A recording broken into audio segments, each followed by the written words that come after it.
이해운 기획예산처 장관 후보자에 대한 인사청문회 불발되고 오늘 마침 송부 기한인데요. 그 재송부를 요청하실 생각이신지 좀 궁금하고요.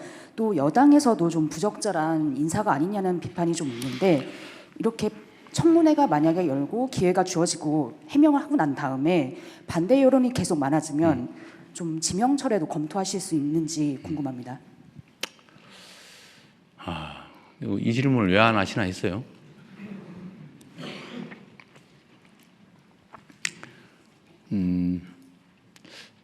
참 어렵습니다. 제가 지금 어려운 일이 두 가지인데, 뭐 좀 이따 얘기하시겠지만, 검찰 개혁에 관한 논란, 또 소위 탕평 인사에 관한 이해운 지명자에 관한 문제, 이거 정말 어려운 주제 중에 하나입니다. 직설적으로 얘기를 하면 이해훈 지명자에 대해서 어떻게 할지는 아직 결정은 못했어요. 근데 아쉬운 거는 본인의 이야기를 공개적으로 들어볼 기회를 갖고 그 청문 과정을 본 우리 국민들의 좀 판단을 제가 들어보고 좀 그렇게 판단하고 싶었는데, 결정하고 싶었는데, 그 기회마저 봉쇄돼서 본인도 아쉽겠지만 저도 참 아쉽습니다. 문제가 있어 보이긴 해요.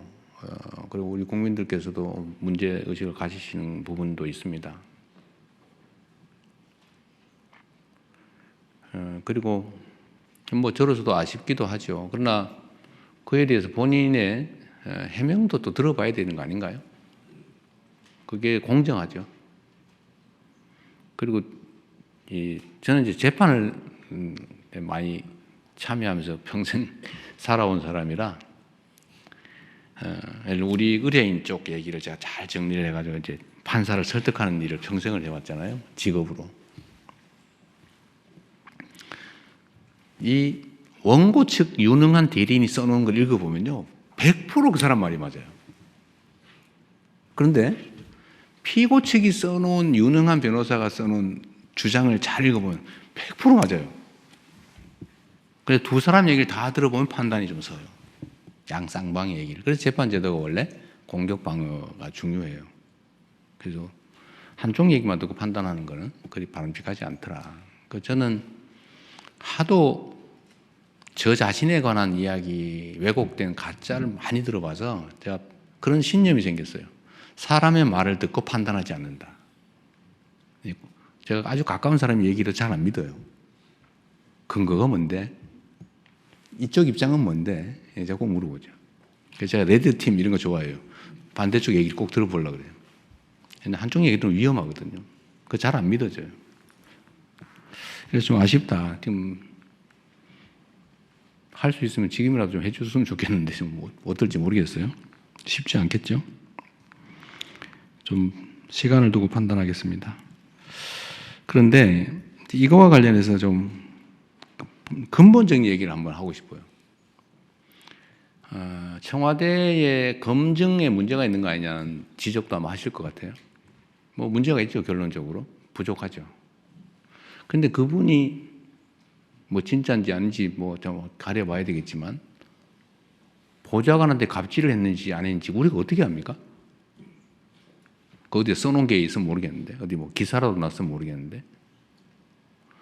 그리고 유능하단 한 분이라고 판단이 되고, 그리고 그쪽 진영에서 공천을 무려 5번을 받아가지고 3번씩이나 국회의원에 당선됐고, 뭐 아무런 문제가 제기되지 않았던 분이잖아요. 근데 자기들끼리만 알고 있는 그 정보를 가지고 마치 대부에서 나오는 배신자 처단하듯이, 그래 막 우리는 모르던 걸 막 공개를 해가면서 이렇게 공격을 하면, 뭐 흠잡힐 일을 한 당사자의 잘못이기도 하겠지만 우리로서는 알기 어렵죠. 이게 정치인가 현실인가 하는 생각도 들긴 합니다. 그리고 또 반대쪽도 있어요. 아니 우리가 어떻게 만든 정권인데 그 중요한 자리를 왜 상대방한테 주는 거야? 섭섭해. 지지 처리할 거야. 이런 분도 계시죠. 그럼 이해가 되죠. 지금까지 그랬으니까. 그런데 대통령은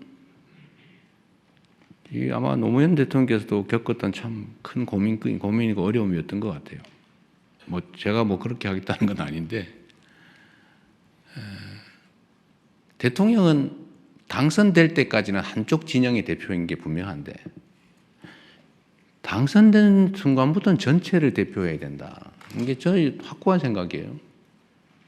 그러나 출신이나 그러니까 대표하던 진영, 또 그 진영의 가치, 지향, 신념 이런 건 변하지 않죠. 예를 들면 칼 쓰는 민족, 종족하고 활 쓰는 종족이 싸워서 칼 쓰는 종족이 이겼다고 해도 모두가 칼만 써 이렇게 할 수는 없잖아요. 필요하면 활도 쓰고 칼도 쓰고 창도 쓰고 그러는 거죠. 그래서 이 기본을 잃지 않되 모두가 함께 갈 수 있는 길을 최대한 찾아보자. 제가 강요 임명이나 우리 청와대 참모들을 꾸리는데 압도적 다수는 우리의 생각과 가치, 지향을 함께하는 같은 색깔의 같은 진영의 사람이잖아요. 근데 그렇게만 하면 어떡해요? 그래서 이제는 우리가 휘둘리지 않을 정도가 됐으니까 우리가 다른 의견도 좀 반영도 좀 하고, 특히 경제 분야는 소위 보수적 가치가 또 보수적 질서가 또 중요한 측면도 있고, 그래서 우리가 좀 점검을 해가면서 가자. 다양한 사람들의 목소리도 좀 듣자. 그리고 통합이라고 말만 하는데 실제로 좀 기회를 같이 조금이라도 나누어서 함께 하자. 그래서 한번 시도해 본 건데, 이제 물론 소수가 있죠. 다른 장관도 계시고, 다른 위원장도 계시고, 참모들도 있고 하긴 한데, 이번 이혜훈 장관 지명자 문제는 이렇게 극렬하게 저항에 부딪힐 줄은 몰랐습니다. 이 정도일 줄은 몰랐어요. 좀 어렵습니다. 어려운데, 하여튼, 우리 국민 여러분께서도,